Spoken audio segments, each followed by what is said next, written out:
Hello friends, कैसे हैं आप सभी।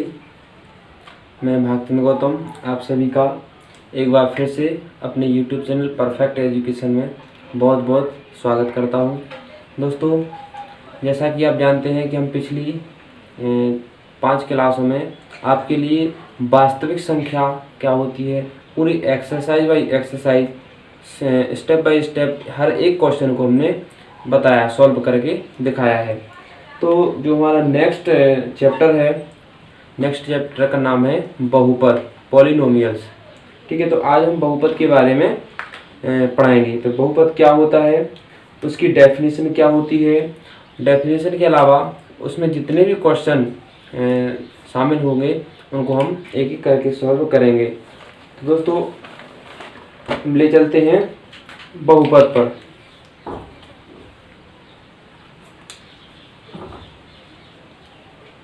पहले हम इसकी डेफिनेशन देखते हैं।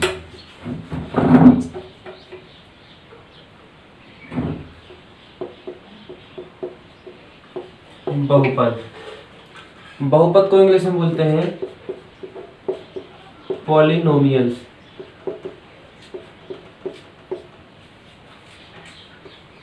बहुपद को इंग्लिश में बोलते हैं पॉलिनोमियल। अब इसकी डेफिनेशन क्या होती है ये देखते हैं। परिभाषा क्या होती है, किसे बहुपद कहते हैं। क्योंकि बहुपद चैप्टर का नाम है तो पहले हमें उसके बारे में जानकारी होना अति आवश्यक है। तो बहुपद क्या होता है, तो बहुपद वह बीजीय व्यंजक होता है जिसमें चर राशि की जो घात होती है वो एक धनात्मक पूर्णांक हो। ठीक, तो यहाँ पर हम डेफिनेशन लिख देते हैं, आप भी नोट कर लीजिए। वह बीजीय व्यंजक, वह बीजीय व्यंजक जिसमें चर की घात एक धनात्मक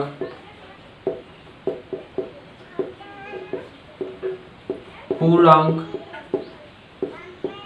हो। तो देखो, एक शब्द आया है चर और एक धनात्मक पूर्णांक। तो चर और धनात्मक पूर्णांक, इन शब्दों की व्याख्या हमने पिछली क्लास में की थी कि चर राशि क्या होती है और अचर राशि क्या होती है, पूर्णांक क्या होते हैं, धनात्मक पूर्णांक क्या होते हैं, ऋणात्मक पूर्णांक क्या होते हैं, परिमेय संख्या क्या होती है, अपरिमेय संख्याएं क्या होती हैं। ये सब हमने पिछली क्लास में डिस्कशन किया था इसके बारे में।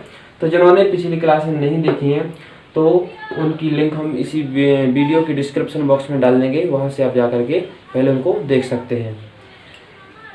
तो वह बीजीय व्यंजक जिसमें चर की घात एक धनात्मक पूर्णांक हो उसे हम क्या कहते हैं, बहुपद। बहुपद कहलाता है। ठीक, ये हो गया है।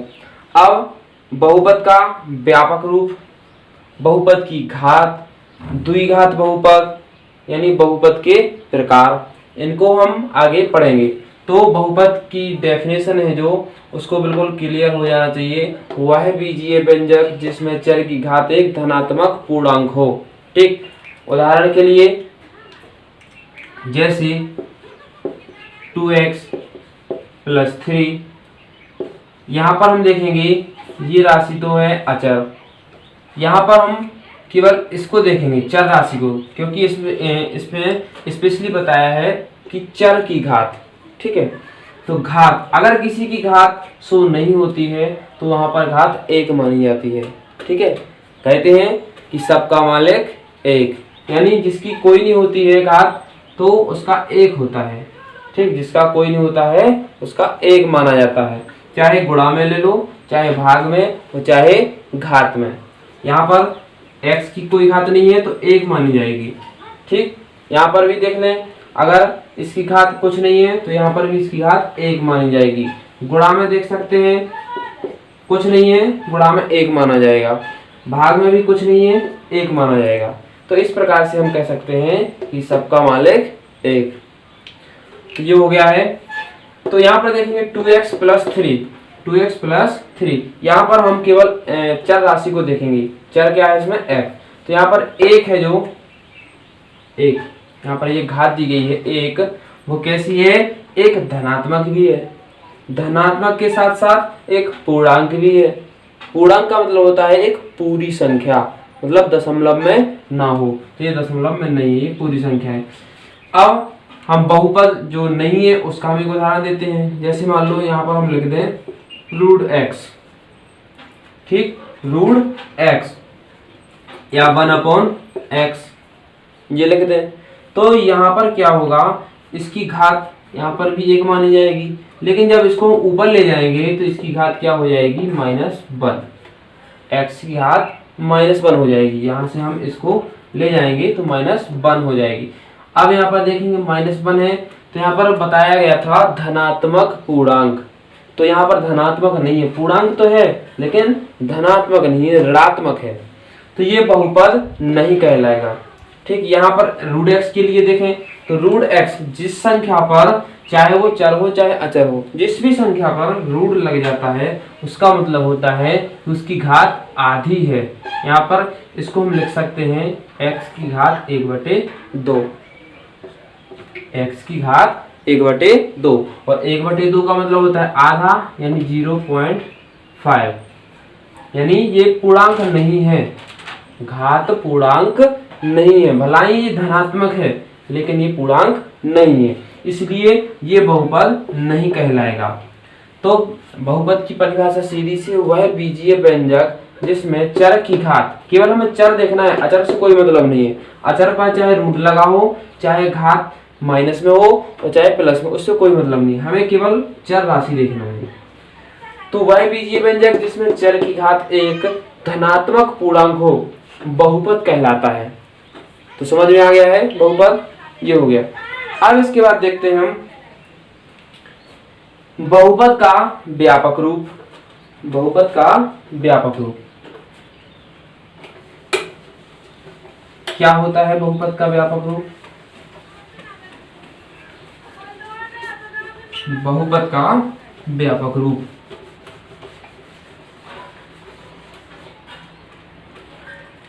तो बहुपद का व्यापक रूप, जब किसी बहुपद को एक चर राशि की घातों के आरोही क्रम या अवरोही क्रम में लिखते हैं तो यह उस बहुपद का मानक रूप या व्यापक रूप कहलाता है।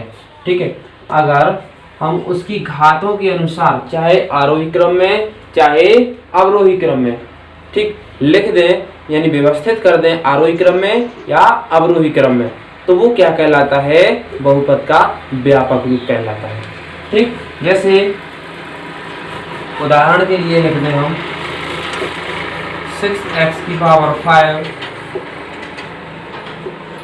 2x की पावर 4, x स्क्वायर 5x। यहाँ पर देखेंगे हम चर की घात देखेंगे, चर क्या है? x, सभी में x है। यहाँ पर घात देखेंगे, सबसे पहले 5 आया है, फिर इसके बाद 4 है, फिर 2 है, फिर यहाँ पर 1 है। तो ये क्या है? एक अवरोही क्रम है या आरोही क्रम है? ये अवरोही क्रम है, अवरोही क्रम और आरोही क्रम।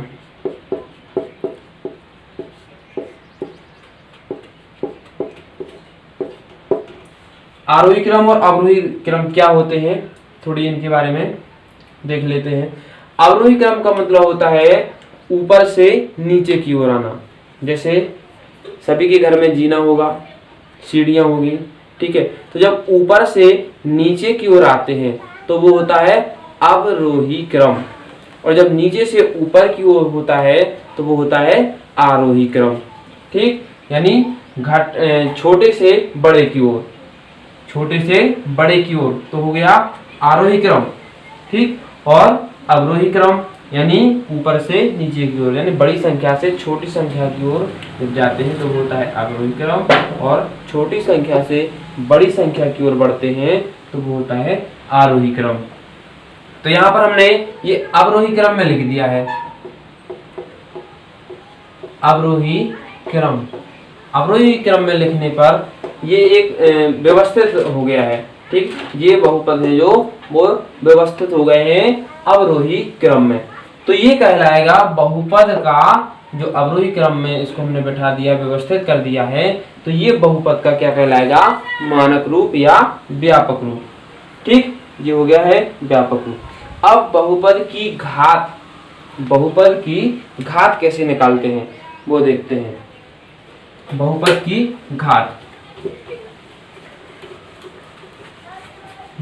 की घात कैसे निकालते हैं वो देखेंगे हम। जैसे यहाँ पर हम लिख दें 3x² plus 7x plus 8x की पावर 5 प्लस 6x क्यूब। तो यहाँ पर हमें ये देखना है कि चर की घात सबसे अधिक कितनी है। चर की घात सबसे अधिक कितनी है? तो यहाँ पर देखेंगे x की घात 2 है, यहाँ पर कुछ नहीं है 1, यहाँ पर x की घात 5, यहाँ पर x की घात 3। यहाँ पर जो सबसे बड़ी घात होती है वही बहुपद की घात कहलाती है। ठीक, जो सबसे बड़ी घात होती है वही बहुपद की घात कहलाएगी। ठीक, हमें केवल चर राशि को देखना है। यदि यहाँ पर हम 8 की पावर 7 लिख दें, तो यहाँ पर ऐसा नहीं कि आप लोग लिख दें कि यहाँ पर बहुपद की घात 7 होगी, तो यहाँ पर 7 बिल्कुल नहीं होगी। क्यों? क्योंकि हमें चर राशि को देखना है। जितने भी चर राशि हैं उनको देखेंगे, उसकी घात को देखेंगे, ना कि अचर को। ठीक, तो यहाँ पर x की घात अधिकतम कितनी है? 5। तो यहाँ पर चर की घात बहुपद की घात कितनी हो जाएगी? 5। इस पूरे की घात मानी जाएगी 5। लिख देंगे अतः बहुपद की घात 5 है। ठीक, ये हो गया, ये बहुपद की घात हो गई है। अब आगे देखते हैं।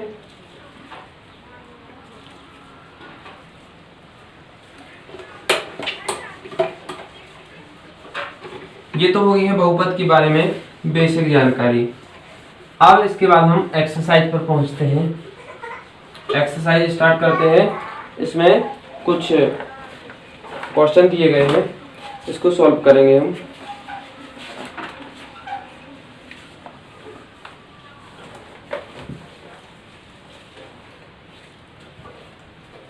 अगर कोई बहुपद का ग्राफ दिया जाता है, अगर कोई बहुपद का जैसे ग्राफ खींचा गया, तो यहाँ पर ये होता है x अक्ष, ठीक, और ये होता है ऊपर की ओर y अक्ष। इतना ये याद रख लेना है, x अक्ष और ये y अक्ष। यहाँ पर x की ये विपरीत दिशा होती है, इसको हम x डैश मान लेते हैं, ठीक, और ये y की विपरीत दिशा है तो y डैश अक्ष हो गई है। जहां पर डैश होता है उसका मतलब है कि वहां पर जो संख्याएं रहती हैं वो माइनस में रहती हैं, ठीक। तो यहाँ पर ये है, ये मूल बिंदु कहलाता है। यहाँ पर ना तो x अक्ष है ना ही y अक्ष है, यहाँ पर 0 होता है, 0। यहाँ पर 1 2 3 ऐसी संख्या आगे बढ़ती जाती है। यहाँ पर 1 2 3, लेकिन ये माइनस में। ऊपर की ओर भी 1 2 3 जो हो गए हैं। इधर भी 1 2 3, -1 -2 एंड -3, ये हो गया है। ये अक्ष होती है, x अक्ष और ये y अक्ष। ये पूरी x अक्ष होती है। जो क्षैतिज होती है वो होती है x अक्ष, क्षैतिज जो x अक्ष होती है, और जो ऊर्ध्वाधर होती है ऊपर की ओर वो होती है y अक्ष। तो यहाँ पर हम देखेंगे अगर किसी प्रकार का ग्राफ खींचा है, जैसे मान लो ये है, ये एक रेखा गई है यहाँ से, इधर से ऐसी गई और ऐसी चलेगी, ये x अक्ष है। तो यहाँ पर हम देखेंगे, इसमें पूछा जाए कि बहुपद का शून्यक बताना है, तो जितनी बार x अक्ष को रेखा काटती है वही उसकी संख्या हो जाती है शून्यक की, ठीक है।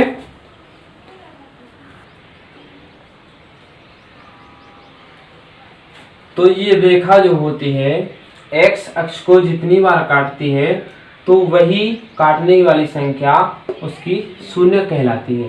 ठीक है, यहाँ पर देखेंगे, पहले यहाँ पर x अक्ष को यहाँ पर काटा, ठीक, फिर यहाँ पर काटा, फिर यहाँ पर, तो संख्या कितनी होगी x अक्ष पर काटने के लिए? 1 2 3। तो यहाँ पर बहुपद का जो शून्यक है,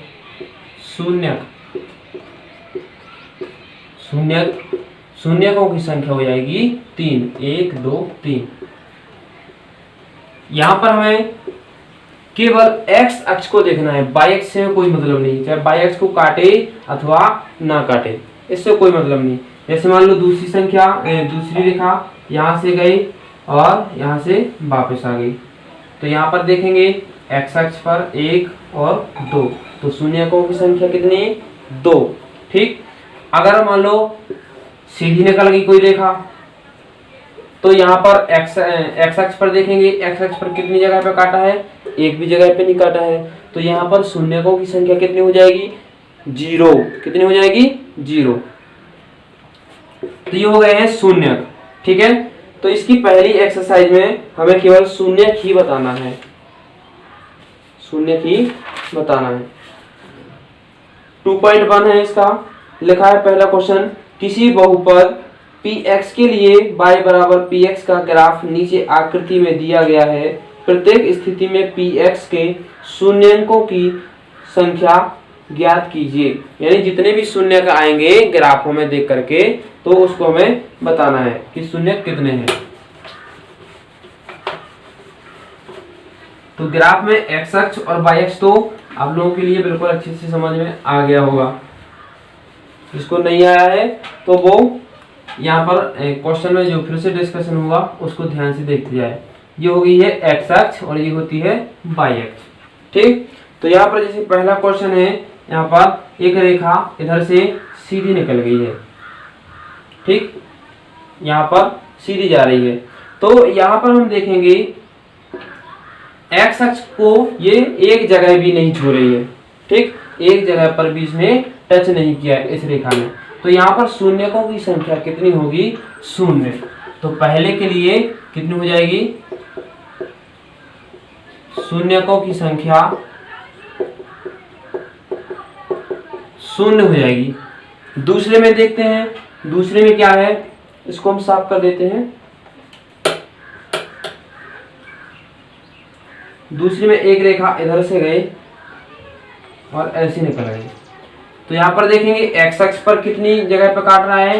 केवल ये एक जगह पर काट रही है ये रेखा, तो यहाँ पर दूसरे के लिए शून्यकों की संख्या कितनी हो जाएगी? 1। तीसरे में देखते हैं, तीसरे में एक रेखा इधर से आई और ऐसे निकल गई, ठीक, तो यहाँ पर 1 2 और 3, यहाँ पर शून्यकों की संख्या कितनी हो जाएगी? 3। चौथे में देखते हैं, चौथे में एक इधर से आई, ये x अक्ष हो गई, एक कहाँ से गई? इधर से, और ऐसे चलेगी केवल, तो यहाँ पर देखेंगे यहाँ पर 1 और 2, तो 4 के लिए कितनी हो जाएगी? 2। 5 के लिए देखेंगे, इसको साफ कर देते हैं, समझ में नहीं आएगा।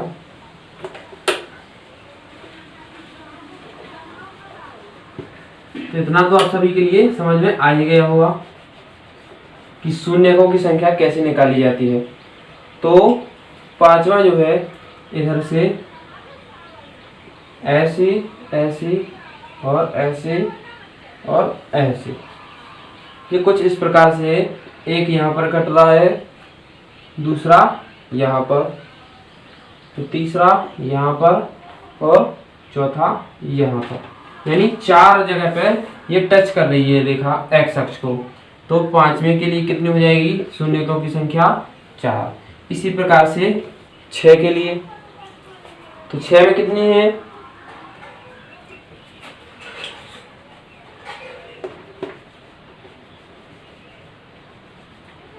छह के लिए देखते हैं, एक रेखा इधर से निकली और ऐसी करके ऐसी वापस हो गई है, और फिर सीधी यहाँ पर और फिर ऐसे और ऐसे निकल गई, ठीक, कुछ इस प्रकार से।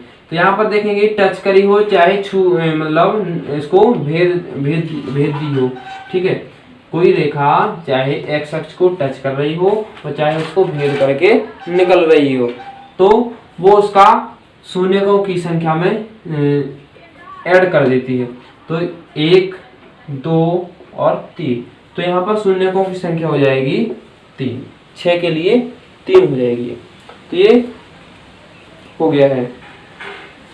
अगर इसके बारे में कुछ लिखना चाहते हैं तो पहले के लिए देखेंगे, पहला शून्यकों की संख्या कितनी है, 0 लिख देंगे। कोई शून्यक नहीं, क्यों? क्योंकि ग्राफ एक्स अक्ष को प्रतिच्छेद नहीं कर रही है, ठीक है। सब पहला ये था, ऐसे निकल रही थी, ये एक्स अक्ष को प्रतिच्छेद नहीं कर रही है, तो लिख देंगे अतः शून्यकों की संख्या 0 होगी। इसी प्रकार से दूसरे में लिख देंगे शून्यकों की संख्या 1, क्योंकि ग्राफ एक्स अक्ष को केवल एक बिंदु पर प्रतिच्छेद करता है। दूसरे के लिए, तीसरे के लिए, चौथे के लिए, 5वें और 6वें के लिए इस प्रकार से हम लिख देंगे। ये हो गई है पहले अभ्यास, इसमें केवल शून्यकों की संख्या ही पूछी गई थी। नेक्स्ट एक्सरसाइज में हमें शून्य ज्ञात करना है। अब शून्य ज्ञात कैसे करते हैं वो इसमें हम बताएंगे। जैसे पहला क्वेश्चन है, निम्न द्विघात बहुपदों के शून्यक ज्ञात कीजिए और शून्यकों तथा गुणांकों के बीच के संबंध की सत्यता को जांचिए। तो पहला जो क्वेश्चन है इसको पहले हम क्लियर कर देते हैं।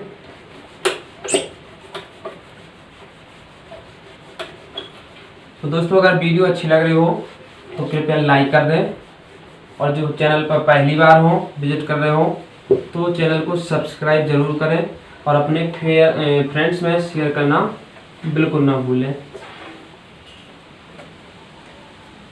तो इसका पहला क्वेश्चन है, जैसे x² - 2x - 8, x² - 2x - 8।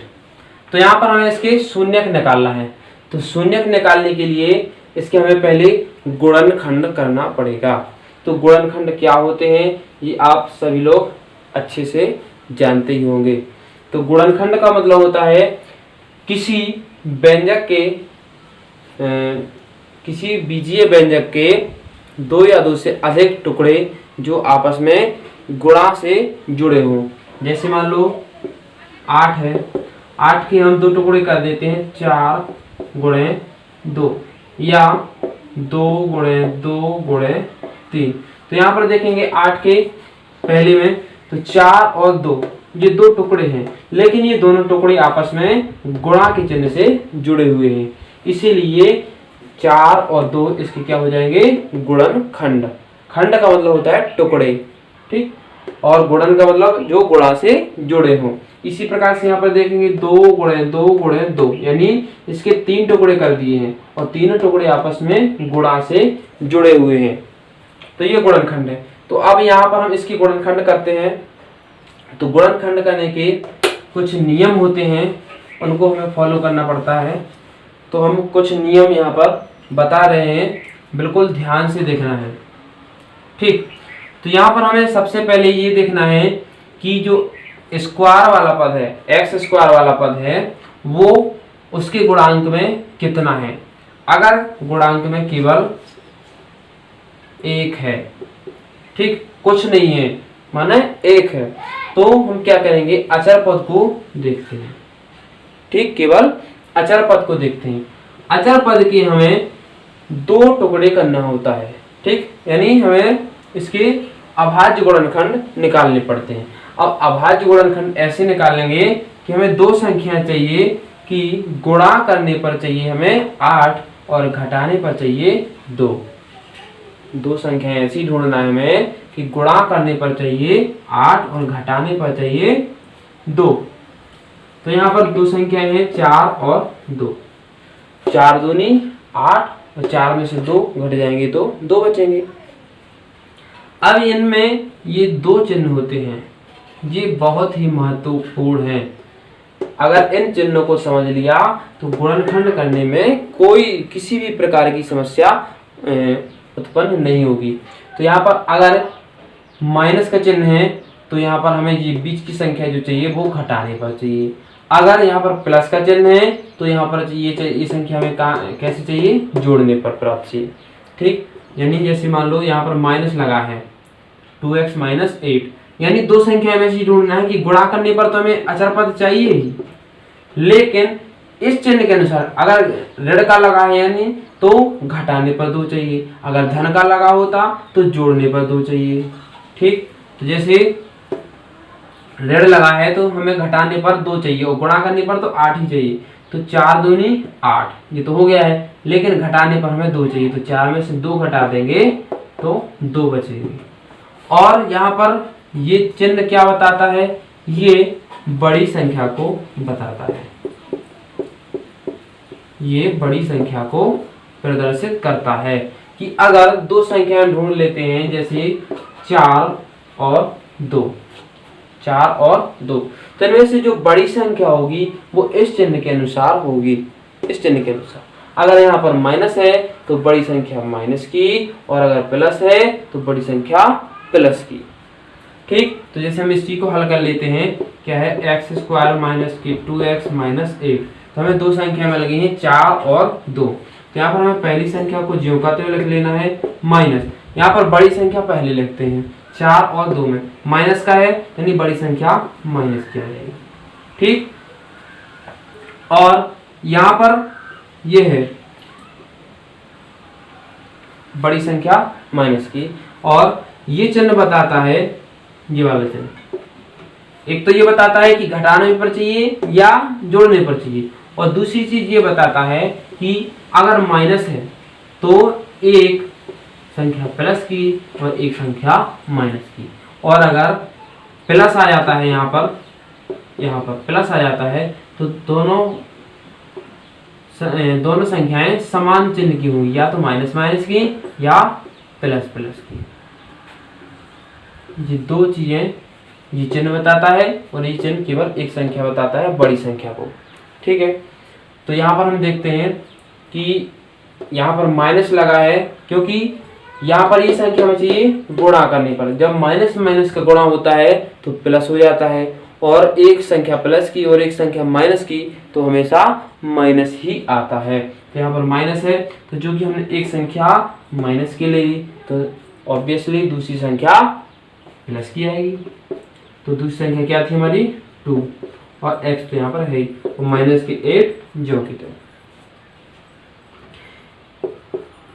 अब यहाँ पर हम क्या करेंगे, इन दोनों में हम कॉमन ले लेंगे। कॉमन क्या आ रही है, कॉमन लेना मतलब भाग देना, यानी x कॉमन लिया तो x से हमने भाग दे दिया, x का x स्क्वायर में भाग दिया x बचा, माइनस x का 4x में दिया 4 शेष रहे, प्लस यहाँ पर दोनों में हम 2 कॉमन ले लेंगे, यानी 2 से भाग दे रहे हैं, तो यहाँ पर x बचेगा और यहाँ पर 2 चौके 8, ये हो गया है। ठीक, अब इन दोनों में से हम x माइनस 4 कॉमन ले लेंगे, x माइनस 4, यहाँ पर शेष रहा x प्लस यहाँ पर 2। ठीक, तो इस प्रकार से ये दोनों इसके शून्य आ जाए, x square minus 2x minus 8, इसके शून्य क्या हो जाएंगे x माइनस 4 x प्लस 2, ये तो हो गया इसके गुणनखंड। अब हमें इसके शून्य का निकालना है तो क्या करेंगे, इसको 1 बराबर 0 कर देंगे, इसको भी 1 के बराबर 0 कर देंगे, x माइनस 4 बराबर 0, तो x बराबर 4 को उससे ले जाएंगे तो माइनस का प्लस हो जाएगा।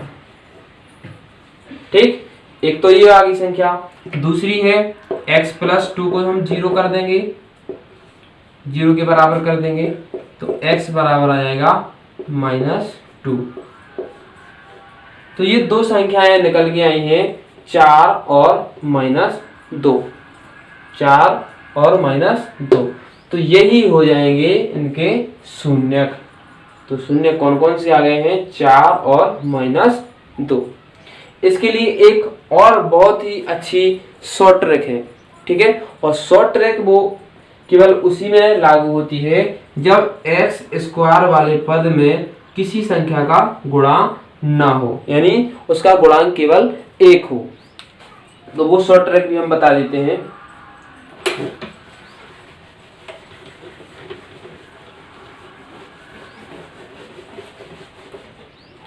शॉर्ट ट्रिक क्या थी वो,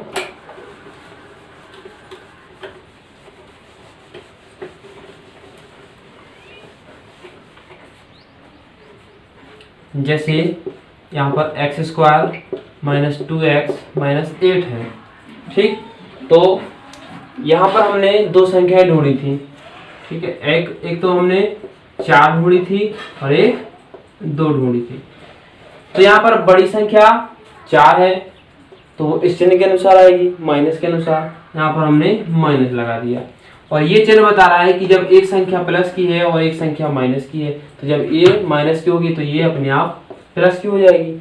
अब यहाँ पर चर क्या है और अचर क्या है, तो चर देखेंगे केवल हम x, तो यहाँ पर हम x कर देंगे और यहाँ पर भी x कर देंगे, दोनों को हम कोष्टकों में बंद कर देंगे। तो ये हो गया इसके गुणनखंड। इतनी लंबी हमें प्रोसेस नहीं करनी पड़ेगी, ये शॉर्ट ट्रिक हो गई है, ठीक। तो x माइनस 4 और x प्लस 2 इसको हम अलग अलग 0 के बराबर कर देते हैं। 0 करेंगे तो x बराबर 4 का पक्षांतर कर देंगे तो ये प्लस का हो जाएगा। इसी प्रकार से इसको कर देंगे हम, x plus 2 is equal to 0, x is equal to minus 2। ये शॉर्ट ट्रिक थी इसकी। तो आपको कौन सी ट्रिक, फर्स्ट, ये सेकंड है, सेकंड मेथड है और वो फर्स्ट थी। आपको कौन सी अच्छी लगी हमें कमेंट में जरूर बताएं कि फर्स्ट मेथड अच्छी थी या सेकंड मेथड। तो ये शून्यकों की संख्या आ गई है, यानी शून्यक हमने निकाल ली है, एक 4 आ गया, एक माइनस 2 आ गया है। अब इसके अलावा हमें क्या निकालना है, गुणांकों के बीच के संबंध, शून्यांकों तथा गुणांकों के बीच के संबंध की सत्यता की जांच कीजिए। तो यहाँ पर कुछ फॉर्मूले हैं, उनको आपको लिख लेना है और लर्न करना है, याद करना है।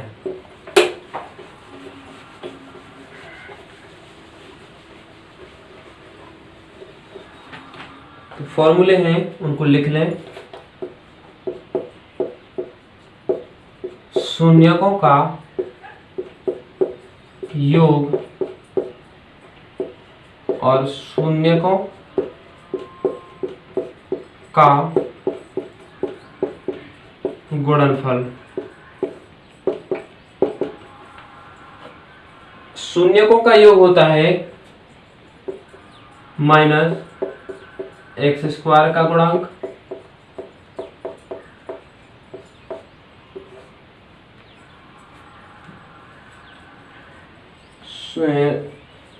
शून्यकों का योग होता है, शून्यकों का योग होता है माइनस एक्स का गुणांक बटे एक्स स्क्वायर का गुणांक।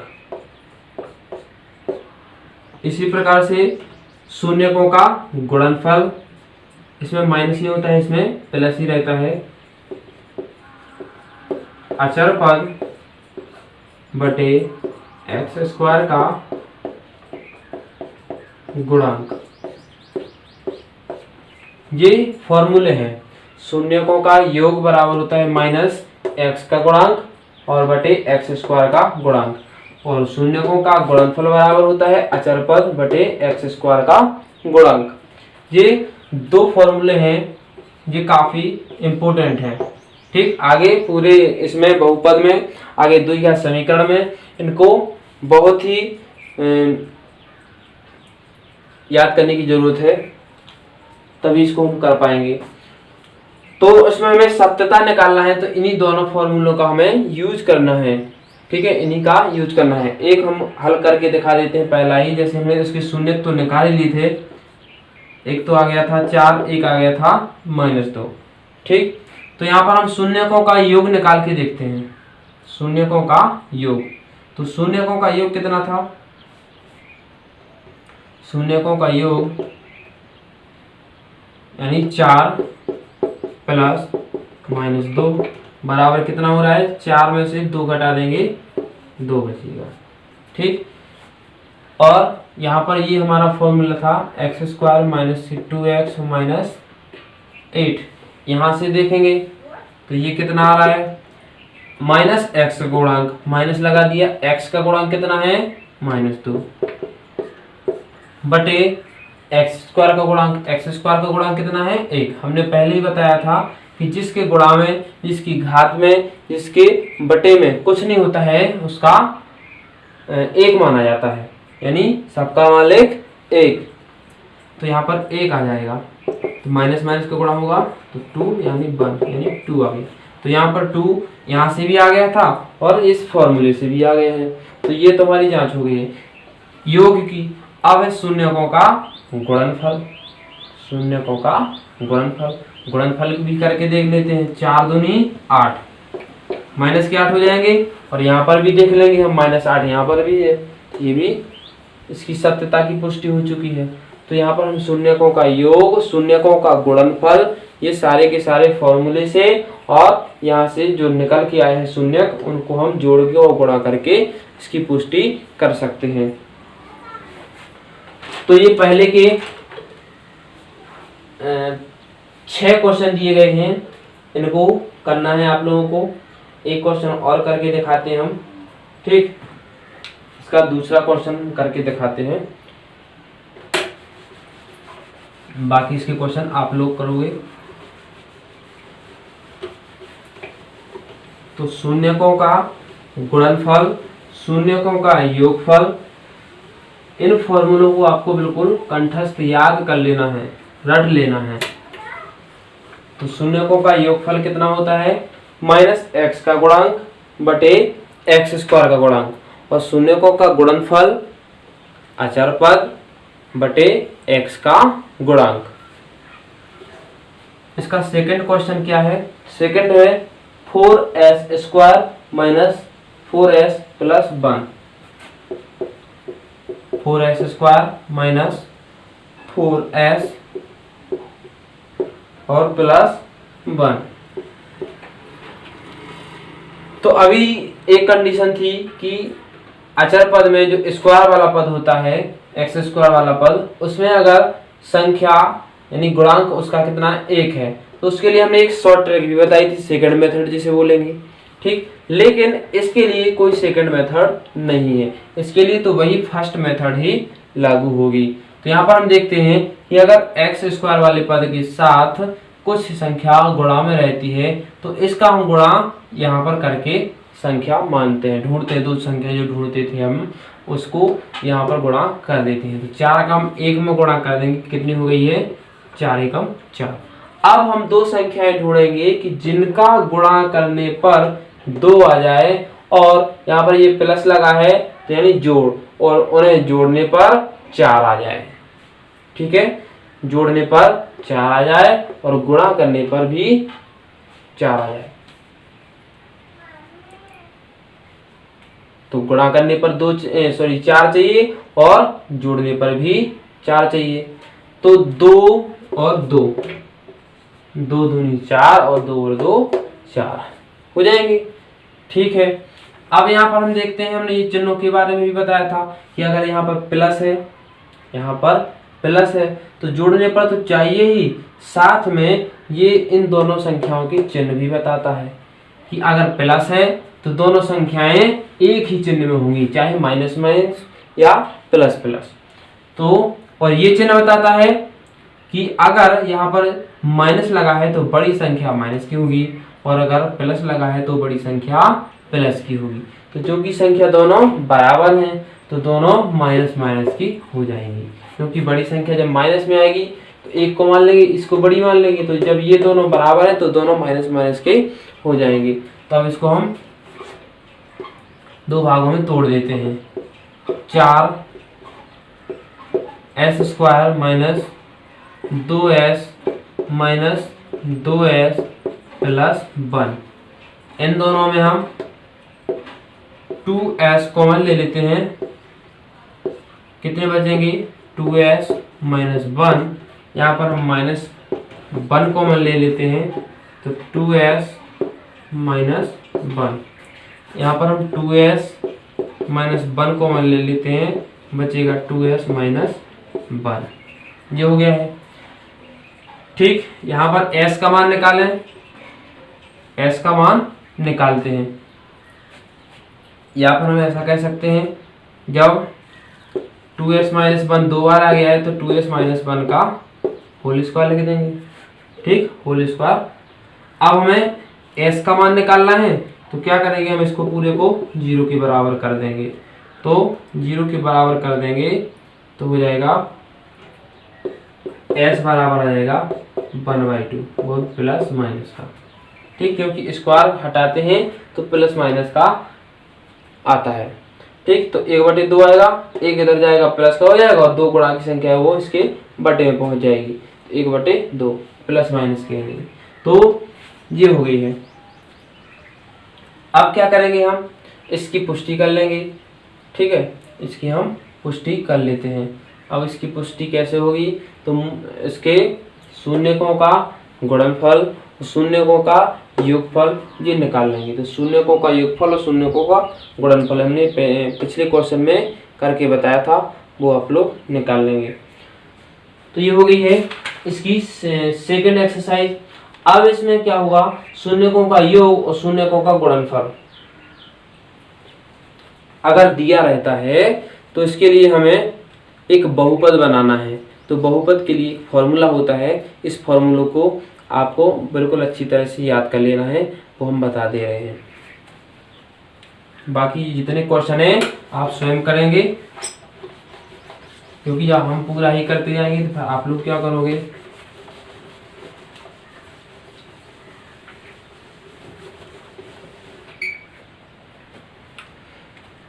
देखिए फॉर्मूला है, यदि